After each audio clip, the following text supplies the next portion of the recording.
அனைவருக்கும் வணக்கம். உங்களுக்கெல்லாம் தெரியும், நாங்கள் வந்து எங்களுடைய தலைவருடைய தேர்தல் பரப்புரைக்காக கடந்த 3 நாட்களாக ஒவ்வொரு இடத்துலையும் திட்டமிட்டு இப்போ பெரம்பூரில் தேர்தல் பரப்புரை நாளைக்கு தொடங்குறதா இருந்துச்சு. அதற்கான அனுமதியை வந்து 2 நாளைக்கு முன்னாடியே வந்து, ஏன்னா 48 மணி நேரத்துக்கு முன்னாடியே நம்ம அந்த ஆப்பில், சுவிதா ஆப்பில் போடணும். அது 2 நாளைக்கு முன்னாடியே நாங்கள் வந்து அந்த ஆப்பில் போட்டு தேர்வு செய்து, அந்த இடத்தையும் தேர்வு செய்து, அதை வந்து காவல்துறை சார்பாக ஆய்வு செய்து, அதுக்கப்புறம் வந்து அவங்க எல்லாம் சரின்னு சொல்லி இன்னைக்கு கடைசி நேரத்தில் எலெக்ஷன் கமிஷன்லேருந்து அங்கே இருக்கிற ஆர்ஓ வந்து என்ன சொல்கிறாங்க, முடியாதுன்னு சொல்லியிருக்காங்க. இதே தான் வந்து எங்களுடைய இன்னைக்கு திட்டமிட்ட ஒரு இடத்துக்கு வந்து நேற்று நாங்கள் ஆப்பில் பதிவு செஞ்ச பிறகும் காலையில் 10 மணிக்கு தொடங்க வேண்டிய நிகழ்ச்சிக்கு 11:30 மணிக்கு மேலே தான் அப்ரூவலே வந்திருக்கு, என்ஓசியே வந்திருக்கு. ஸோ இது மாதிரி ஒவ்வொரு இடத்துலையும் எங்களுக்கு வந்து திட்டமிட்டு வேண்டுமென்றே முதலாவதாக காவல்துறை சார்பாக, சென்னை காவல்துறை சார்பாக ஒவ்வொரு இடத்துலையும் வேண்டுமென்றே திட்டமிட்டு தடை செய்யப்படுறாங்க. அவங்க என்ன சொல்கிறாங்கன்னா, எங்களுக்கு மேலேருந்து அழுத்தம் வருது. ஒவ்வொரு காவல் நிலையத்திலும் என்ன சொல்கிறாங்க, ஏன்னா அவங்க தான் வந்து என்ஓசி கொடுக்கணும். அவங்க என்ஓசி கொடுத்த பிறகு தான் இங்கே வந்து ஆர்ஓ வந்து அதை அனுமதி கொடுப்பாங்க. ஸோ ஒவ்வொரு காவல் நிலையத்திலும் அவங்க சொல்கிறது என்னென்னா, நாங்கள் வந்து கொடுக்கறதுக்கு தயார், ஆனால் எங்களுக்கு மேலே இருந்து கடுமையான அழுத்தங்கள் வருதுன்னு. நேற்று எங்களுடைய நிர்வாகிகள் அனைவரும், அதாவது இன்னைக்கு நடக்கிற இந்த நிகழ்ச்சிக்கு நிர்வாகிகள் அனைவரும் சாயந்தரம் 7 மணிலேருந்து நைட்டு 11 மணி வரைக்கும் காவல் நிலையத்தில், நுங்கம்பாக்கம் காவல் நிலையத்தில் இருந்தாங்க. எதுக்காகனா, அவங்க என்ஓசி டைப் பண்ணுறதுக்கே 4 மணி நேரம் சும்மா அப்படியே கடத்திட்டே இருக்காங்க. 4 மணி நேரம் சும்மா டைம் பாஸ் பண்ணிக்கிட்டே இருந்துட்டு கடைசியில் ஆர்ஓ எல்லாம் கிளம்பி வீட்டுக்கு போனதுக்கு அப்புறம் என்ஓசி கடிதத்தை ஆர்ஓக்கு இன்னைக்கு காலையில் பாஸ் பண்ணுறாங்க. ஸோ திட்டமிட்டு ஒவ்வொரு இடத்துலையும் பார்த்தீங்கன்னா காவல்துறையில் ஆரம்பித்து அனைத்து அதிகாரிகள், பெரும்பாலான அதிகாரிகள் வந்து இன்னைக்கு திமுகவுடைய கட்டுப்பாட்டில் தான் இருக்காங்க. அவங்ககிட்ட பணம் வாங்கிட்டு அவங்க கட்டுப்பாட்டில் இருக்காங்களா இல்லை எப்படின்னு தெரியல. பெரும்பாலான அதிகாரிகள் இன்னைக்கு வந்து திமுகவுடைய கட்டுப்பாட்டில் இருக்காங்க.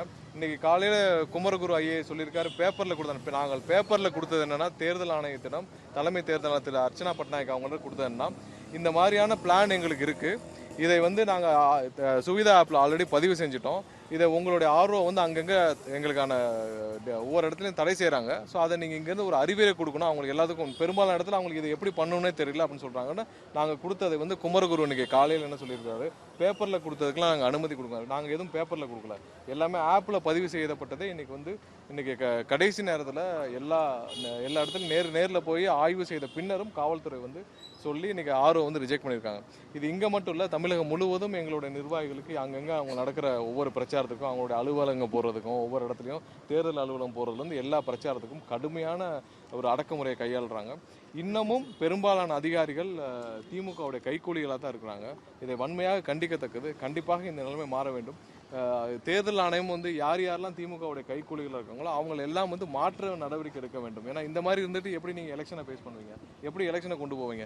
திமுகவுடைய அதிகாரிகளை வைத்துக்கொண்டு, திமுகவுக்காக வேலை செய்யும் அதிகாரிகளை வைத்துக்கொண்டு எப்படி நீங்கள் எலெக்ஷனை ஃபேஸ் பண்ணுவீங்க? ஒவ்வொரு இடத்துலையும் மேலே இருக்கிற காவல்துறை காவல் ஆணையர் வந்து எல்லாருமே வந்து பார்த்தீங்கன்னா திமுக சொல்றதை கேட்டு வேலை பார்க்குறாங்க. திமுக என்ன சொல்கிறாங்களோ, திமுகவுடைய அமைச்சர்கள் இப்போவும் அவங்க சொல்கிறத தான் கேட்டு வேலை பார்க்குறாங்க. சென்னையில் சேகர்பாபு சொல்கிறத கேட்டு தான் வேலை பார்த்துருக்காங்க. ஒவ்வொரு இடத்துலையும் திமுக அமைச்சர்களை சொல்கிறத கேட்டு தான் வேலை பார்த்துட்டு இருக்காங்க. ஸோ இப்படி இருந்தால் எப்படி தேர்தலை சந்திக்க முடியும்? நாங்கள் ஆப்பில் கொடுத்து 48 மணி நேரத்துக்கு முன்னாடி கொடுத்து பதிவு செய்தாலும் மற்றவங்களுக்கு உடனே கொடுத்துறாங்க. எங்களுக்கு வந்து கடைசி நேரம் வரைக்கும் இழுத்துட்டு கொடுத்து இது பண்ணுறாங்க. அதெல்லாம் கிடையாது. நாங்கள் வந்து இப்போ இன்னைக்கு இந்த பெரம்பூரில் கொடுத்தது பார்த்தீங்கன்னா 2 நாளைக்கு முன்னாடி பதிவு செய்யப்பட்டது. அது அப்போவே வந்து அவங்க ஆய்வு செய்து, காவல்துறையிலேருந்து ஏசிலேருந்து இன்ஸ்பெக்டர்லாம் ஆய்வு செய்து முடிச்சு அவங்க அறிக்கையை கொடுத்து, அந்த அறிக்கையை பேஸ் பண்ணி இன்னைக்கு சாயந்தரம் கொடுக்குறாங்க. இப்போ எனக்கு 2 நாளைக்கு முன்னாடி நீங்கள் ஆய்வு செய்து இல்லைன்னு சொல்லியிருந்தீங்கன்னா நாங்கள் அடுத்த இடம் ப்ரிஃபர் பண்ணியிருப்போம்ல. நீங்கள் நிகழ்ச்சி ஏற்பாட்டெல்லாம் முடிச்ச பிறகு இன்னைக்கு காலையில் நடக்க போகிற நிகழ்ச்சிக்கு காலையில் 11:30 மணிக்கு அனுமதி கொடுப்பீங்க. ஏன் நேற்று 4 மணி நேரம், அதாவது அந்த என்ஓசி டைப் பண்ணுறதுக்கு 4 மணி நேரம் காவல் நிலையத்தில் எங்களுடைய மாவட்ட செயலாளர் உட்பட அனைவரும் வந்து 4 மணி நேரம் காத்துட்டு இருந்தாங்க. ஸோ இன்னமும் இதே மாதிரி செஞ்சுக்கிட்டு இருந்தாங்கன்னா கண்டிப்பாக தேர்தல் ஆணையம் இது மாதிரியான இருக்கிற அதிகாரிகளை ஐடென்டிஃபை பண்ணி அவங்கள மாத்திர வேலையை செய்யணும். இன்னமும் பொறுமையாக பார்த்துட்டு இருக்கக்கூடாது. இன்னும் 22 நாட்கள் தான் இருக்குது. ஸோ இந்த நேரத்தில் திமுக சொல்றதை கேட்டு விட்டு இப்படி செய்யும் அதிகாரிகள் நாங்கள் வன்மையாக கண்டிக்கிறோம். அவருக்கு நாங்கள் வந்து சுவிதா ஆப்பில் பதிவு செஞ்சது அவர் குமரகுருக்கு தெரியாதா? குமரகுருக்கு வந்து நாங்கள் சுவிதா ஆப்பில் பதிவு செஞ்சு அப்ரூவல் அனுப்பிச்சிருக்கோம். இன்னைக்கு எதில் ரிஜெக்ட் பண்ணியிருக்காங்க? ஆப்பில் தான் ரிஜெக்ட் பண்ணியிருக்காங்க. எல்லாம் எங்களுக்கு எதில் வந்து 29ஆம் தேதிக்கு கொடுத்துருக்காங்க. எல்லாமே ஆப்பில் பதிவு செஞ்சு நாங்கள் தேர்தல் அவங்ககிட்ட போய் நாங்கள் என்ன பண்ண முடியும்? அவங்க ஸ்டேட் வைஸ் பதிவு செய்யறதுக்கு ஆப்பில் ஆப்ஷன் கிடையாது. ஒவ்வொன்றும் சட்டமன்ற வாரியாக தான் பண்ணணும். ஸ்டேட் வைஸ் பண்ணுறதுக்கு ஆப்ஷன் இல்லை. அப்போ நாங்கள் மொத்தமாக ஆர்ஓக்களுக்கு அந்தந்த அசம்பிளிக்கு நீங்கள் அறிவுரை கொடுக்கணும். நாங்கள் ரிட்டர்னாக தான் கொடுக்கணும். அதை அவர் எப்படி வந்து ஒரு பேப்பரில் கொடுக்குறோன்னு சொல்ல முடியும்? 1,26,00,000 மனங்களை வென்ற தந்தை டிவி யூடியூப் சேனல். தவிர்க்க முடியாத தம்ப்நெயில்ஸ், கலக்கலான கான்டென்ட்ஸ். நீங்களும் இந்த குடும்பத்தில் இணைய இப்பவே சப்ஸ்கிரைப் பண்ணுங்க. அசுரபலம் கொண்ட எங்கள் டிஜிட்டல் கரங்களில் உங்கள் விளம்பரங்களை சேர்க்க வாட்ஸ்அப் பண்ணுங்க. 8939888838. Email advtv@dttv.in.